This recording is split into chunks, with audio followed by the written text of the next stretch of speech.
Dua pria terjebak di dalam penjara yang seluruhnya terbuat dari 500 kg permen. Jika mereka bisa kabur dalam 1 jam, hadiah besar menanti. Alat-alat tersembunyi di dalam sirup lengket. Rumah permen aneh ini terasa seperti mimpi buruk masa kecil. Ruang pertama berdinding coklat padat. Ethan menemukan palu dari dalam isian lengket, tapi ketika dihantamkan ke dinding, hampir tak berbekas. George malah menemukan bola coklat aneh yang terlihat enak. Apa semua di sini bisa dimakan? Ethan tak peduli, apapun yang bisa digenggam langsung dilempar ke dinding, tetap saja sia-sia. Hingga mereka menemukan tongkat permen keras. Dengan itu mereka memahat lubang kecil, lalu mengangkat lollipop raksasa dan menghantamkannya berulang kali. Akhirnya dinding coklat runtuh, dan mereka lolos dari ruangan pertama. Ruang kedua terbuat dari permen keras seukuran batu bata. George bahkan belum sempat menjilatnya ketika Ethan sudah memakainya sebagai alat penghancur. Dinding yang pecah bisa langsung dimakan, renyah tapi berisiko bikin gigi copot. Mereka menemukan batu permen lain dan saling menghantamkannya, sampai lapisan luar terbuka. Namun bagian dalam ternyata lebih keras.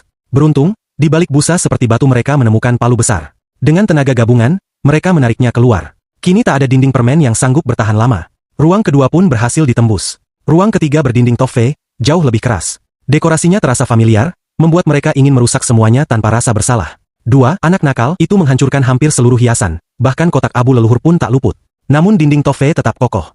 Ethan setengah bercanda berharap mendapat alat baru, dan benar saja, ia menemukan kapak besar. Dengan kapak itu, mereka segera melubangi dinding.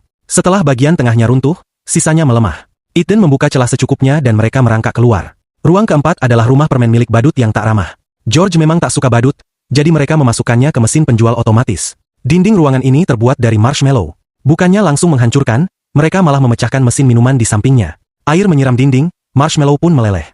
Taruhan nekat itu berhasil, dan mereka melaju ke ruangan berikutnya. Ruang kelima berdinding permen pelangi yang dilapisi gula keras. Alat tersembunyi di antara bola-bola warna-warni. Ethan mulai kelelahan dan rebahan di atas bola plastik, sementara George membabi buta menghantam dinding seperti keledai yang bekerja tanpa henti. Ia berhasil membuat lubang, semakin lama semakin besar, sampai akhirnya kehabisan tenaga. Ethan mengambil alih dan membuka jalan ke ruangan selanjutnya. Ruang terakhir terbuat dari permen karet. Semuanya lengket. Ethan bahkan tertempel di sofa dan tak bisa bergerak. George memakai sabit lengket untuk membuka panel dinding, membuat cairan permen karet meleleh keluar. Pintu keluar sebenarnya mudah dibuka, tapi melangkah pergi jauh lebih sulit.